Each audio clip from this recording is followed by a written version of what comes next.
E aí, quem veio primeiro, o ovo ou a galinha? Você espera que eu responda essa questão hoje? Você está muito enganado. Eu vou falar de ovo sim, mas vou falar de ovo de dinossauro. Peraí, o quê? Você não sabia que dinossauro botava ovo? Ah, então realmente você precisa assistir esse filme até o fim para você aprender tudo sobre ovos de dinossauro. Então, tá preparado? Bora lá!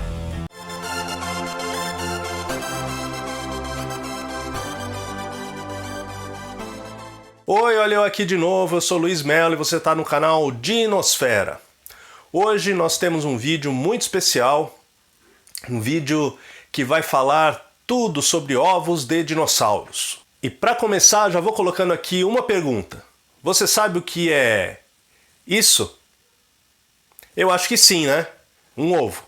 Mas você sabe quem botou esse ovo? Eu também acho que sim. Acho que você sabe que foi uma galinha. Agora tem outra pergunta para você. Você sabe o que é isto? Sim, também é um ovo. Mas quem botou esse ovo? Aí já fica um pouco mais difícil. Talvez pelo tamanho, você até imagine que tenha sido um avestruz. Isso mesmo, se você pensou assim, você acertou. E agora eu tenho uma outra pergunta. Quem botou este ovo? Este ovo tão pequenininho, desse tamanhinho. Quem botou este ovo? Esse aqui é um ovo de lagartixa, certo? Fazendo esse pequeno exercício no começo do vídeo, a gente consegue perceber como que um paleontólogo trabalha. Mais do que querer saber quantos ovos são, qual o tamanho do ovo e qual a espessura da casca do ovo, os paleontólogos querem sempre responder a uma pergunta. Quem botou aquele ovo que eles encontraram? E essa é uma dúvida muito, mas muito difícil de ser respondida, porque nós não conhecemos, né, todos os ovos de dinossauros e não encontramos dinossauros com todos os ovos. Então, aí é um grande trabalho que o paleontólogo vai ter que resolver. E no vídeo de hoje, nós vamos ver tudo que um paleontólogo pode aprender estudando os ovos de dinossauros. São muitas informações importantes, não só sobre aquele material que é o ovo, mas também sobre o dono daquele ovo ou a quem pertencia aquele ovo, tá certo? Mas, antes disso, eu aproveito e peço para você se inscrever, deixar aquele like, acionar o sininho das notificações, também comentar e compartilhar esse vídeo com o máximo de pessoas que você conseguir, tá legal? E o vídeo de hoje eu vou dedicar então a 2 inscritos do canal, a Bianca e o Dodge. É isso aí, gente. Um grande abraço da equipe da Dinosfera. Ah, e eu aviso todos vocês que estão assistindo. Esperem até o final do vídeo que vai ter uma surpresinha lá no final, tá bom? Você não perde por esperar, você vai gostar muito dessa surpresa. Bom, vamos começar o vídeo e já com uma questão polêmica. Todos os dinossauros botavam ovos. Ah, Luiz, mas como é que você sabe disso? Bom, realmente nós não temos nenhuma informação direta, né, que possa comprovar essa afirmação que eu acabei de fazer. Mas ela é uma afirmação válida dentro da paleontologia. Nós não conhecemos todos os dinossauros que já existiram, nós também não conhecemos ovos de todos os dinossauros que já existiram. Mas, com base em comparações que nós podemos fazer com animais que existem vivendo hoje em dia, nós podemos ter uma grande margem de certeza nessa afirmação. Que pensamento é esse que a gente pode fazer que torna essa afirmação verdadeira?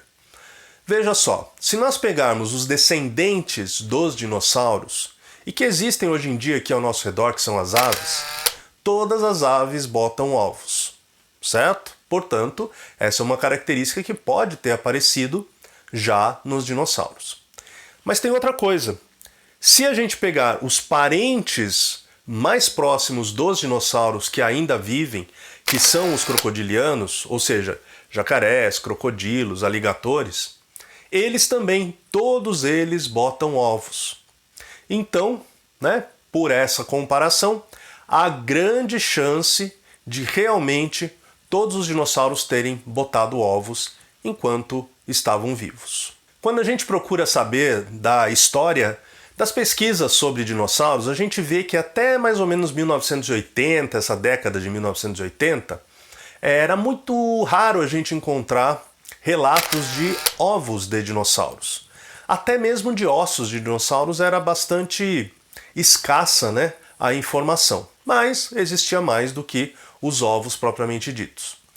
Mas, recentemente, começaram a encontrar ovos de dinossauros praticamente em todos os continentes. E cada um dos achados é mais interessante do que outro. Mas no final do vídeo eu vou falar de alguns exemplos de ovos de dinossauros que foram encontrados e qual a interpretação que foi dada para eles. Para a gente falar dos ovos, então, vamos entender o que é um ovo. Sim, o que é o ovo na vida de um vertebrado. Bom, ovos, assim como o dos dinossauros, são encontrados em outros grupos de vertebrados, como os demais répteis e como as aves também, e até alguns mamíferos, né? O ovo, ele é uma estrutura reprodutiva, então dentro dele é que se desenvolve um embriãozinho, né?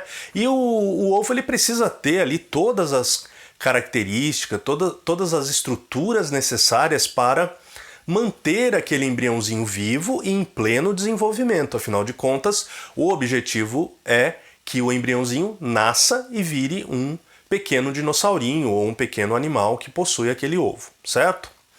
Muito bem. A estrutura do ovo, ela conta com diversas características que permitem essa sobrevivência, como por exemplo, existem poros, né, na casca do ovo. A própria casca do ovo, ela pode ser mais membranosa, ou mais flexível, ela pode ser mais mineralizada, então ela dá proteção. Os poros que eu acabei de mencionar, eles são estruturas importantes para que haja ali a renovação da umidade dentro do ovo e também permita trocas gasosas, né, entre a parte de dentro e o meio ambiente. Então são estruturas fundamentais. E tem também um lanchinho, né, um reservatório de alimento para o embrião, que no caso do ovo da galinha a gente identifica facilmente como sendo a gema, tá certo? Mas tem um outro aspecto do ovo, esse ovo, né, como o ovo dos dinossauros, que é um aspecto evolutivo. Essa estrutura, ela foi extremamente importante ao longo da evolução dos animais vertebrados. Sabe por quê? Porque assim, a partir do momento que apareceu na evolução animais com ovos que têm essas características de uma casca mais resistente, isso propiciou a esses animais que eles se afastassem dos corpos d'água, que eles explorassem áreas mais secas, como florestas, como vales e até desertos, né? Então eles não precisavam mais viver dentro da água e se reproduzir dentro da água. Eles podiam colocar seus ovos na terra firme e ir se alimentar e buscar outros territórios ou outros recursos no ambiente. Então isso daí fez com que definitivamente os vertebrados pudessem deixar o ambiente aquático e se aventurar no ambiente terrestre. Bom, estudos relativamente recentes definiram que os primeiros dinossauros, eles provavelmente tiveram ovos com uma casca membranosa e não aquela casca mais mineralizada, mais dura, como a gente encontra no ovo da galinha, por exemplo, né? Ovos com essa característica mais membranosa, eles são comuns até hoje em dia. Então algumas cobras têm, né, esse tipo de ovo, até algumas tartarugas, alguns lagartos também têm esse tipo de ovo com uma membrana mais flexível. Tá bom? Só que existem prós e existem contras, né? Então, por exemplo, um ovo com essa característica, ele não é tão resistente quanto um ovo mais duro, mais mineralizado. Então, é necessário que ele seja colocado num ambiente que vá garantir ali a sua permanência, né? E o desenvolvimento do embriãozinho que está dentro dele. Então, é diferente por esse aspecto, né? Em relação ao ovo mineralizado. E a partir então desse conhecimento de que havia dinossauros com tipos diferentes de ovos, os paleontólogos passaram a buscar também, né, explicações de como é que eles colocavam esses ovos, onde é que eles colocavam, como que eles tomavam conta desses ovos, porque afinal de contas são ovos que exigem cuidados diferentes, que exigem condições ali do ambiente diferentes. Então essa é uma linha de pesquisa que tem sido adotada por vários paleontólogos interessados nesse assunto mais ecológico ou reprodutivo, né, relacionado aos dinossauros. Algumas dessas pesquisas que encontraram, né, vestígios ou características de ovos com uma casca mais membranosa associaram esse tipo de ovo a pelo menos 2 gêneros de dinossauros. Um chamado de Mussaurus e o outro é o Protoceratops. São 2 gêneros bastante antigos, né? Com relação ao Mussaurus, a idade estimada para o ovo, né, ou para essa condição encontrada para esse dinossauro foi aproximadamente 200 milhões de anos, então é uma idade bastante antiga, né? E no caso específico do Mussaurus, uma condição ali muito curiosa aconteceu, né, porque foram encontrados ali esqueletinhos do que foi interpretado como sendo filhotinhos muito jovens desses animais, podendo até ser embriões, né? Só que uma coisa chamou a atenção dos pesquisadores, que ao redor, ali no local onde eles encontraram esses pequenos esqueletos, eles não encontraram nenhuma casca de ovo ou pedaço de ovo, ou qualquer vestígio de ovo com aquela casca mais resistente, né? E ao contrário, eles encontraram ali ao redor dos esqueletinhos como se fosse uma membrana, né? Uma impressão de uma membrana, uma coloração diferenciada. E ao estudarem então essa característica, eles perceberam que aquilo ali pode ter sido uma membrana realmente que envolveu aqueles pequenos dinossaurinhos, né? E eles se desenvolveram ali dentro. Então poderia ser, e foi interpretado assim, né, como vestígio de um ovo com casca membranosa. Daí a associação então com essa ideia que eu falei agora há pouco, de que havia sim dinossauros primitivos, né, lá no começo do desenvolvimento dos dinossauros, com essas características, né? E também pesquisas complementares a essas daí mostraram que aquele animal ou um animal que é interpretado como sendo ali o ancestral direto dos dinossauros, né, um grupo ali de répteis que seria onde estaria na verdade esse ancestral direto, esses animais também possuíam ovos com casca membranosa.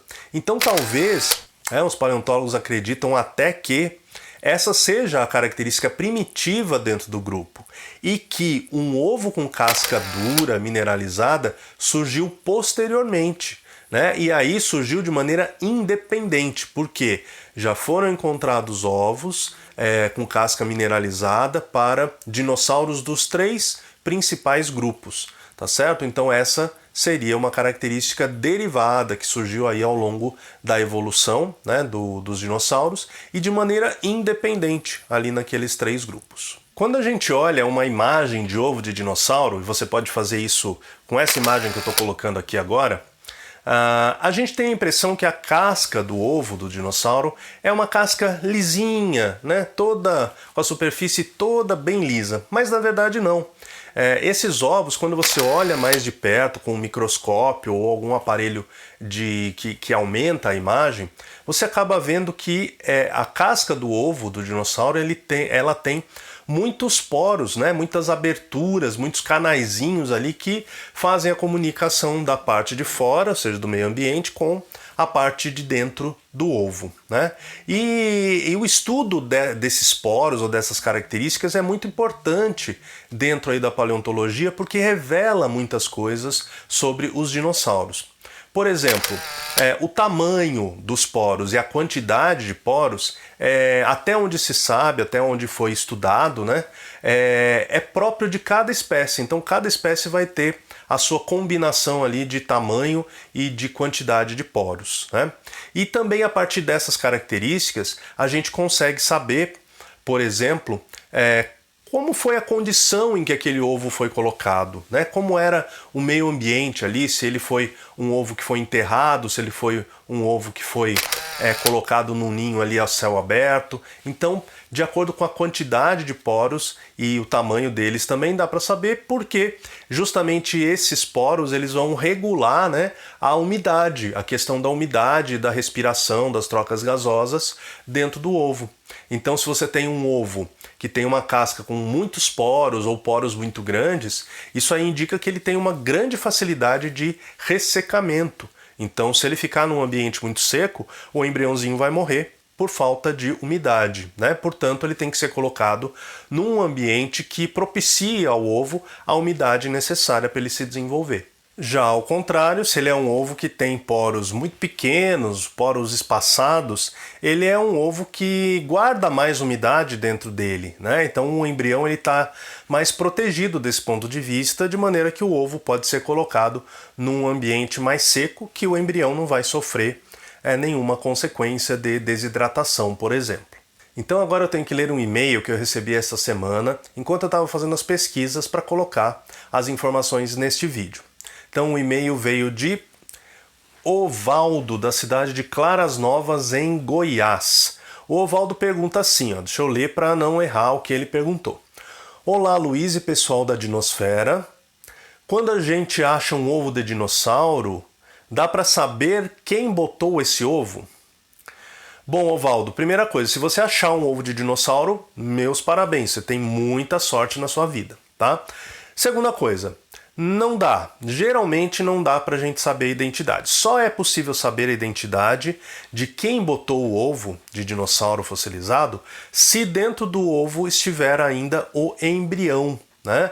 Então aí dá para você estudar o embrião, ver as características dele, ver ali os ossinhos e aí você consegue uma identificação mais precisa. Fora isso, você só consegue geralmente associar ou ao grupo dos saurópodes ou ao grupo dos terópodes, de acordo com o formato do ovo, tá legal? Bom, vamos agora tratar do tamanho e da quantidade de ovos. Luiz, dinossauros botavam ovos grandes? Bom, se você comparar com os animais que botam ovos atualmente, realmente o tamanho dos ovos de alguns dinossauros chegavam a ser bem grandes. Como eu falei agora há pouco, tinham o tamanho de uma bola de futebol, né? Só que existiam dinossauros de vários tamanhos, desde saurópodes gigantes, né, com até 40 metros de comprimento, até dinossauros muito pequenos, do tamanho de peru, do tamanho de galinhas. Então, logicamente que o tamanho do ovo ele vai variar, né, de acordo com a espécie, tá? De qualquer maneira, existe uma limitação, né? A gente acredita que exista uma limitação para o tamanho dos ovos dos dinossauros. Então, mesmo aqueles dinossauros muito grandes, como os saurópodes, eles não colocavam ovos do tamanho de fuscas ou do tamanho de carros, né? Eles colocavam ovos menores. Por que essa crença dos paleontólogos? Então, a gente tem que pensar o seguinte, que quanto maior o ovo, mais grossa seria a casca desse ovo, né? E, portanto, traria mais peso para aquele ovo, e também pode ser que até as funções do ovo, né, ou da casca do ovo, elas ficariam prejudicadas, porque com a maior espessura, né, os poros teriam que ser maiores, mais compridos, então poderia acarretar algum prejuízo ali para o desenvolvimento do embrião. Então, até onde a gente sabe, o maior ovo de dinossauro é aquele arredondado do tamanho de uma bola de futebol ou de basquete e que deve ter pertencido a um saurópode, tá certo?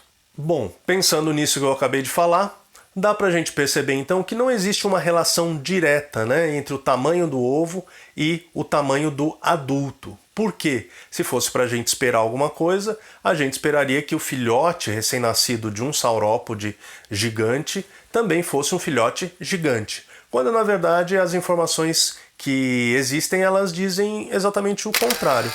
Então foram feitas estimativas para filhotes de saurópodes e chegou-se à conclusão que eles deveriam ter ali o tamanho de um ganso que a gente conhece hoje em dia e pesar não mais do que 5 quilos. Então eles nasciam bem pequenos em comparação com o tamanho do adulto, né? Só que aí que está o detalhe, depois do nascimento eles cresciam rapidamente, né? E aí sim eles iam encorpando e ficando aos poucos com o tamanho grande, né?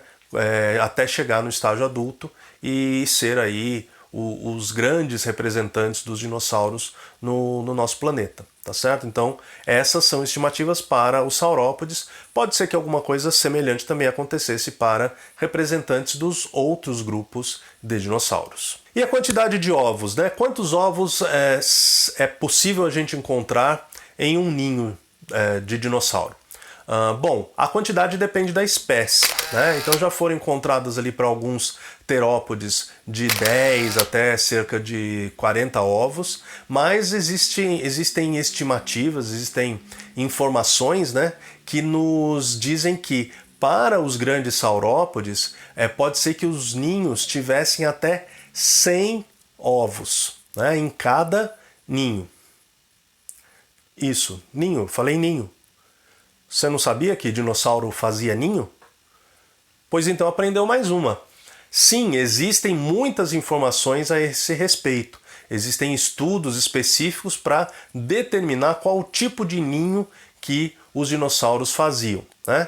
Então vamos tratar um pouco mais desse assunto. Quando a gente observa os parentes atuais dos dinossauros, a gente pode ver que existem basicamente dois tipos de ninhos.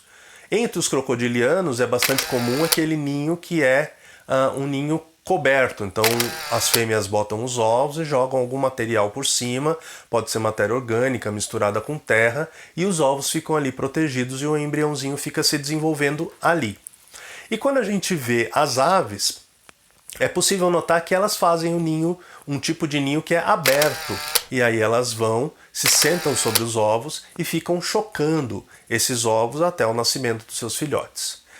Baseado nessas observações, a gente pode supor que os dinossauros tivessem estratégias semelhantes para a sua reprodução. Então, haveria dinossauros que cavariam ninhos ou fariam ninhos cobertos, mas também havia dinossauros que faziam ninhos descobertos e, ao que tudo indica, se sentavam sobre os ovos para chocá-los. Bom, e uma questão bastante curiosa envolvendo os dinossauros e seus ovos e seus ninhos, né, é com relação ao peso dos dinossauros. Porque a gente pode imaginar um dinossauro pequeno facilmente botando os ovos, se sentando sobre ele e chocando aqueles ovos, né? Mas aí quando a gente vai para dinossauros grandes, dinossauros gigantes, a gente não tem nenhum comparativo como esses hoje em dia para a gente saber como que esses animais procedem na hora de cuidar dos ovos, não é verdade? Então a gente tem que supor, né? E, portanto, a ideia que existe, né, aí na paleontologia é que dinossauros pequenos, dinossauros de médio porte, aqueles que fossem mais leves, né, eles fariam ninhos aí na superfície. Então eles colocariam ali os ovos e se sentariam sobre eles para chocar aqueles ovos até o nascimento dos filhotes. Já dinossauros mais pesados, eles poderiam ter talvez duas estratégias. Uma dessas estratégias é fazer um buraco e enterrar mesmo aqueles ovos, né, colocar os ovos e depois cobrir aqueles ovos com algum tipo de material, pode até ser areia ou a própria terra, tá? Mas existe uma proposta também para esses dinossauros grandes de que eles chocariam também os seus ovos, né? E aí fica a questão, mas eles não amassariam os seus próprios ovos? Tudo indica que não, né? Porque nasciam filhotes. Então, como que era o processo? A ideia que existe é que esses dinossauros que adotavam essa estratégia, né? Eles cavavam ninhos, então faziam ali como se fosse uma bacia, né? Uma depressão bem grande ali no solo. E nas bordas dessa depressão havia ali um acúmulo do material que foi retirado de dentro do buraco. Então formava uma espécie de borda alta levantada ali ao redor daquele buraco. Daí a fêmea colocaria os ovos ali dentro e à medida que ela se sentasse, que ela repousasse ali em cima dos ovos, aquela borda elevada, né, ao redor do ninho, do buraco, né, que representa o ninho, ela seguraria o peso do dinossauro, impedindo que ele entrasse em contato direto com os ovos que estavam ali no fundo daquele pequeno buraco, né? Então, com isso não haveria o esmagamento dos ovos, mas ainda assim se formaria ali dentro uma temperatura, uma condição de incubação bastante interessante, que permitia então que esses dinossaurinhos se desenvolvessem e chegassem até a nascer. Bom, essas foram as informações gerais sobre os ovos. Agora eu vou falar para vocês sobre alguns exemplos, né, de dinossauros que já foram encontrados e associados ali a ninhos e a ovos específicos, né? Então existem alguns exemplos bastante interessantes. Um deles, que talvez seja o mais conhecido, o mais famoso, né, é o do Maiasaura. Maiasaura é um tipo de dinossauro do grupo, né, que a gente chama informalmente de bico de pato. E esse nome, Maiasaura, significa lagarto boa mãe. Então, por que é que você acha que ele recebeu esse nome, né? Então acho que fica fácil, dentro do nosso vídeo aqui que está tratando de ovos, fica fácil a gente entender que é um nome associado ali ao cuidado que esse dinossauro aparentemente, né, tinha com os seus filhotes. Então ele foi, o esqueleto desse dinossauro foi encontrado ali associado a ninhos e a ovos, né, e pareceu ali que ele dava toda a assistência enquanto o ovinho estava ali chocando, né, o embrião se desenvolvendo, e logo após o nascimento também deu a impressão aos paleontólogos que esse dinossauro cuidava bem dos seus filhotes e tinha aquilo que a gente chama de cuidado parental. Mas não para por aí não, tem vários outros exemplos de situações parecidas. Uma outra situação foram alguns ninhos com ovos, com esqueletinhos de filhotes, de jovens e até de adultos, né, que foi encontrado no estado de Montana, lá nos Estados Unidos. Então eram vários ninhos ali próximos uns dos outros, né? Foi associado a dinossauros bico de pato também, o mesmo grupo ao qual pertence Maiasaura, que eu acabei de mencionar, né? E isso chamou atenção pela quantidade de material encontrado ali, né? E a interpretação que foi dada para esse caso foi que aquela região deveria ser uma localidade de reprodução daquela espécie. Então eles se juntariam, né, para numa determinada época do ano acasalar e se reproduzir, botar os ovos e cuidar dos ovos e dos filhotes ali no mesmo local. E isso faz bastante sentido, né, porque os dinossauros bico de pato, eles eram herbívoros e boa parte deles deveria viver em grandes bandos, né? Então esses locais de reunião aí para reprodução ajudava a garantir a sobrevivência tanto dos adultos, né, quanto dos próprios filhotes. Então eles só sairiam dali quando os filhotes já estivessem com um determinado tamanho que pudessem suportar uma viagem, uma migração ou um deslocamento, qualquer que fosse ele. Alguma coisa parecida com isso foi encontrado na localidade de Alcamauevo, na Argentina. Só que lá também foi encontrado ali o que parece ser uma localidade de reunião, né, para reprodução de dinossauros, com muitos ninhos, milhares de ovos, uma coisa muito grande mesmo. Só que dessa vez não associado a um bico de pato, mas associado a um saurópode. Então o titanossauro, né, é a espécie que provavelmente estaria representada ali naquele achado fossilífero na Argentina. Bom, agora escuta essa história. Ela é uma das mais famosas aí do mundo, envolvendo dinossauros e algum determinado erro que aconteceu ali no estudo dos dinossauros. Então, lá pela década de 1920, no comecinho dela, pesquisadores encontraram na Mongólia ovos de dinossauro, né? Foi uma festa, comemoraram muito porque pela primeira vez haviam descoberto um material desse tipo. E eles associaram esses ovos a um dinossauro chamado Protoceratops. Por que fizeram isso, né? De onde tiraram essa ideia? Bom, o fato é que esse dinossauro ele era o mais comum ali naquela região, o mais comum de ser encontrado, né? Os fósseis naquela região. Então fizeram ali uma associação direta e identificaram, né, os ovos como pertencendo a esse dinossauro. Só que também encontraram ali junto aos ovos, né, e ao local onde foi encontrado, um esqueleto de um dinossauro terópode, que ainda era desconhecido. E pela maneira, pela proximidade com a qual foi encontrado esse esqueleto de terópode, os paleontólogos da época eles interpretaram da seguinte forma: aquele terópode, que é um dinossauro bípede carnívoro, né, ele estava ali naquela localidade para roubar os ovos do dinossauro e se alimentar deles.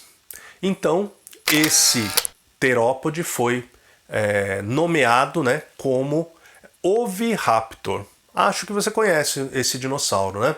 E então essa é a história do nome e de como surgiu o conhecimento que a gente tem sobre esse dinossauro. Então por que Oviraptor? Justamente porque significa o ladrão de ovos. Então essa foi a associação que fizeram com relação a esses dois tipos de dinossauros. Só que qual não foi a surpresa dos paleontólogos quando, quase 70 anos depois, já na década de 1990, encontraram na mesma localidade ovos iguaizinhos àqueles ovos que foram encontrados em 1923.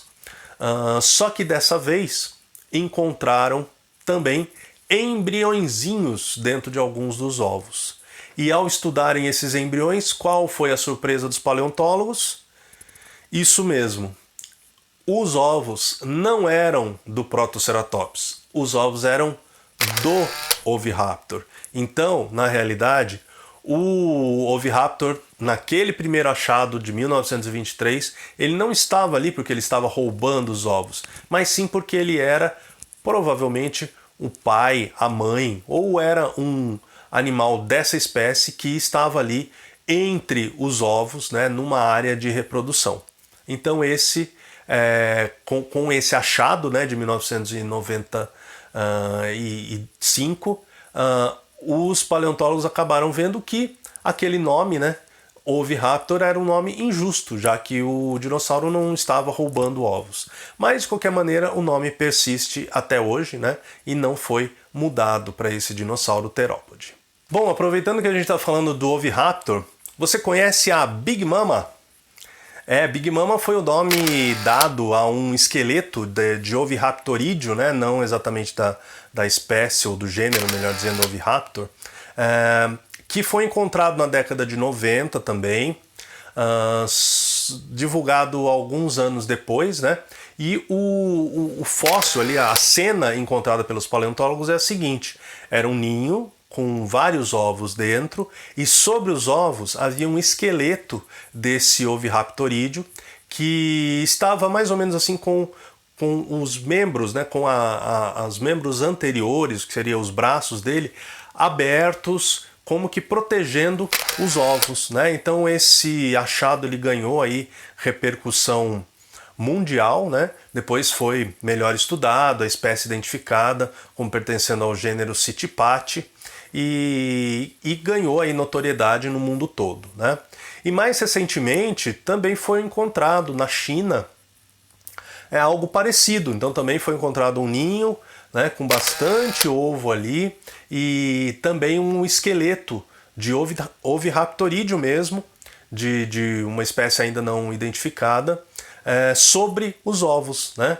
E mostrando então que provavelmente aquele hábito que eu mencionei de alguns dinossauros fazerem ninhos, né, sobre uma superfície, ficarem ali chocando os ovos, realmente aconteceu, né? Pelo menos é isso que indica ali essas situações que eu mencionei. E nessa última que eu falei, que é mais recente, foi lá na China, uma novidade interessante é que dentro dos ovos, de alguns ovos, existiam ali embriões, né? Então é possível estudar esses embriões e ter ali mais informações ainda a respeito do seu desenvolvimento, do seu estágio de desenvolvimento, da identidade daquele dinossauro e de algumas outras condições que deveriam existir ali no ninho, né, para o desenvolvimento desses animais. Existem inclusive estudos que, lidando ali com os ovos, né, com os embriões, conseguem, através de isótopos de oxigênio, chegar a uma temperatura aproximada para a incubação daqueles ovos. Então, qual a temperatura que existia provavelmente no ninho né, na época em que aqueles ovos estavam ali sendo cuidados ou sendo chocados, né? E a temperatura para o estudo que conseguiu fazer essa associação foi em torno de 30 a 38 graus. Então uma temperatura muito próxima à temperatura que normalmente ocorre nos corpos, né, dos adultos, de vertebrados de várias espécies, e provavelmente deve ter sido alguma coisa parecida com o que havia nos dinossauros. Bom, e já que a gente está tratando de dinossauros terópodes, né, como o Oviraptor, vou falar de um outro terópode, só que um pouquinho maior. Falar do Alossauro.